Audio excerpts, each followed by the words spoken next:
Ranjan India times का एक जाना माना पत्रकार था और अपने काम की वजह से वो काफी पुरस्कार भी जीत चुका था। वो हमेशा ऐसी खबरों को और सत्य को उजागर करने की कोशिश करता जो समाज को सही राह पर ले जा सके और गुनहगारों को सजा दिला सके। अरे 2-3 दिनों से कमल ऑफिस नहीं आ रहा है। सुना है उसकी तबीयत कुछ ठीक नहीं, लेकिन वो किसी का फोन भी नहीं उठा रहा। इतनी तबीयत खराब है क्या उसकी? पता नहीं। अब मैं आज सोच ही रहा था कि उसके घर जाकर उसकी खबर पूछ लूं। हाँ, तो मैं भी तुम्हारे साथ चलूंगा, ठीक है?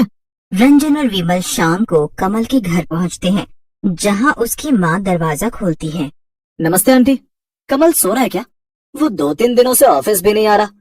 हाँ, वो 2-3 दिनों से अपने कमरे से बाहर ही नहीं निकला। पता नहीं क्या हो गया है उस रात के बाद से। क्यों, उस रात कुछ हुआ था क्या कमल के साथ जो उसकी ये हालत हो गई है? उस दिन तो बहुत घबराया सा घर को लौटा था। उसके चेहरे पे पसीना था और हाथ में गुब्बारा था। मैंने बहुत पूछा लेकिन उसने कुछ नहीं बताया, बस चुपचाप अपने कमरे में जाकर सो गया। गुब्बारा था हाथ में? ऐसा तो क्या हुआ होगा उसके साथ? बेटा, तुम दोनों कमल से बात करके देखो, शायद वो तुम्हें कुछ बता दे। मैंने तो बहुत कोशिश की है उससे पूछने की, लेकिन वो कुछ भी बताने को तैयार ही नहीं है।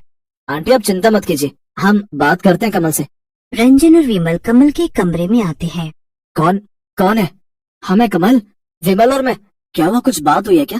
तेरी माँ बता रही थी तू उस रात से बहुत घबराया हुआ है। मैं वो उस दिन कुछ नहीं कुछ नहीं। कमल, हम तेरे दोस्त हैं, तू हमें सब कुछ बता सकता है, और अगर बताएगा नहीं तो हम तेरी मुश्किल को हल कैसे करेंगे? हाँ, तू बता क्या हुआ है आखिर? मैं उस रात शास्त्री नगर रोड से गुजर रहा था, तभी वहां एक गुब्बारे वाला खड़ा था। मैंने सोचा कि मेरी दोस्त प्रिया को गुब्बारे बहुत पसंद है, तो मैं उसके लिए गुब्बारा ले जाता हूँ। उस गुब्बारे वाले के पास कई सारे रंग बिरंगे गुब्बारे थे। मैं गुब्बारों को देखते हुए उसके पास जा पहुंचा और उससे एक लाल रंग का गुब्बारा देने को कहा। मैंने जैसे ही उससे वो लाल रंग का गुब्बारा लिया तो क्या हुआ कमल? तुम चुप क्यों हो गए? क्या उस गुब्बारे वाले ने तुम पर हमला कर दिया? क्या हुआ, बताओ ना। मैंने जब उस आदमी को देखा तो वो इंसान था ही नहीं। इंसान नहीं था मतलब? इंसान नहीं था तो कौन था? वो एक गुब्बारे बेचने वाला भूत था। उसके हर गुब्बारे पर कुछ लिखा हुआ था। कुछ लिखा हुआ था? पर क्या? क्या लिखा हुआ था? ये रहा वो गुब्बारा, तुम खुद ही देख लो। मुझे तुम्हारी मदद चाहिए, सच को बाहर लाना है, मेरी मदद करो। इसके गुब्बारे पर ये क्यों लिखा हुआ है? तुम्हें पक्का यकीन है ना कि वो भूत ही था? शायद तुम्हें कोई गलत फहमी हो गई हो। नहीं, मुझे कोई गलत फहमी नहीं हुई है। वो गुब्बारे बेचने वाला भूत ही था। मुझे उसका चेहरा आज भी याद है। मैं उसे उस रास्ते पर रोज ही देखता था, लेकिन मैंने इतने करीब से उसे पहली बार देखा था। मुझे तो अभी भी यकीन नहीं हो रहा है। अगर वो भूत है तो सबसे मदद क्यों मांग रहा है? क्या हो सकती है उसकी कहानी? तेरी बातों से लग रहा है कि तू सच में उसकी कहानी जानने को बेकरार है। तुम लोग पागल हो गए हो क्या? वो एक भूत है, हम उसके पास जाकर उसकी कहानी कैसे पूछ सकते हैं? उसके भूत बनने के पीछे जरूर कुछ बड़ा हुआ होगा, तभी उसकी आत्मा को शांति नहीं मिल रही और वो भूत बनकर भटक रहा है। मुझे लगता है हमें उसकी मदद करनी चाहिए। मुझे इन सबसे दूर रखो, मैं वापस उसके पास नहीं जाना चाहता। ठीक है, कोई बात नहीं, अगर तुम दोनों मदद नहीं करना चाहते तो कोई बात नहीं, लेकिन मैं इस सच तक पहुंच कर ही रहूंगा। इंसानों की बात अलग है रंजन, मुझे नहीं लगता कि तुम्हें इन भूत प्रेतों के मामलों में पड़ना चाहिए।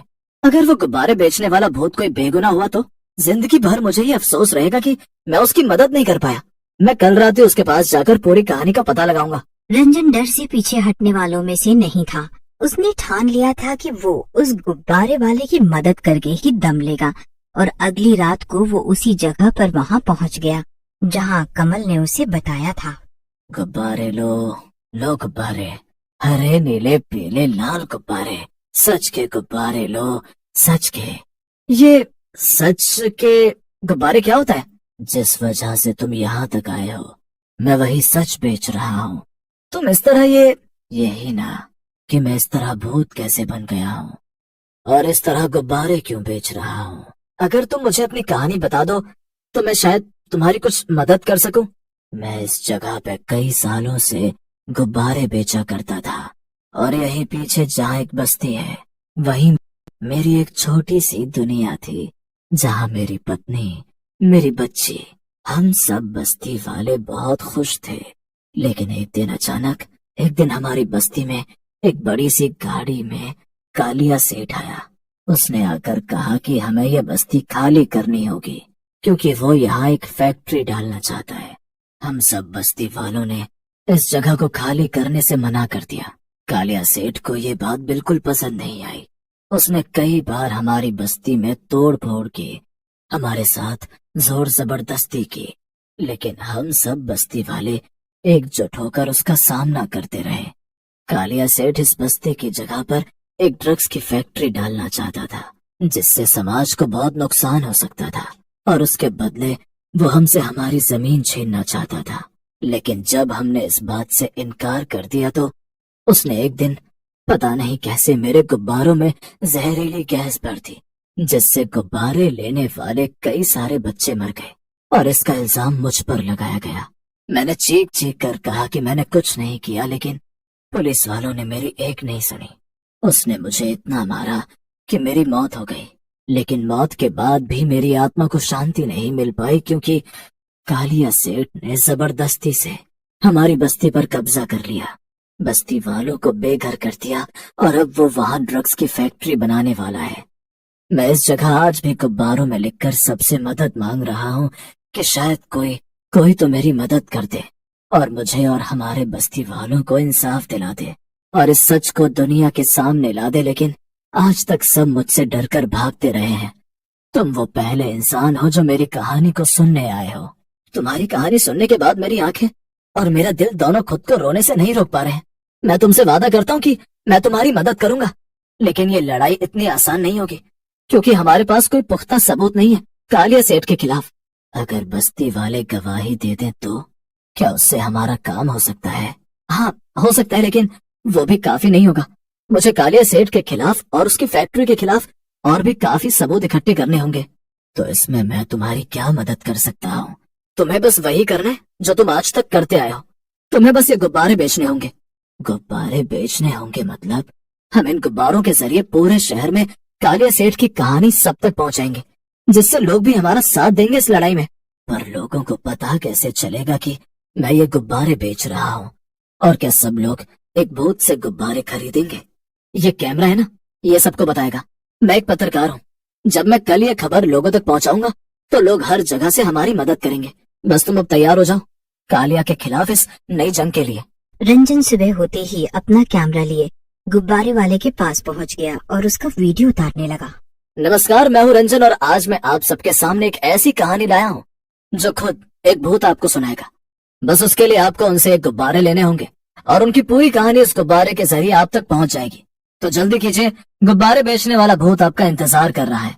उसकी कहानी सुनिए और हमें सपोर्ट करने के लिए उस गुब्बारे को कालिया सेठ के घर के बाहर छोड़ दीजिए। रंजन की खबर सुनते ही कई सारे लोग गुब्बारे वाले भूत के पास से गुब्बारे लेने लगे और उसकी कहानी पढ़ने के बाद उन सब ने सारे गुब्बारे कालिया सेठ के घर के बाहर छोड़ दिए, जिससे कालिया सेठ अब गुस्से में आ चुका था। अगर ऐसा ही चलता रहा तो हम हमारी फैक्ट्री कभी भी नहीं लगा पाएंगे। ये सब उस गुब्बारे बेचने वाले भूत की वजह से हुआ है सेठ जी।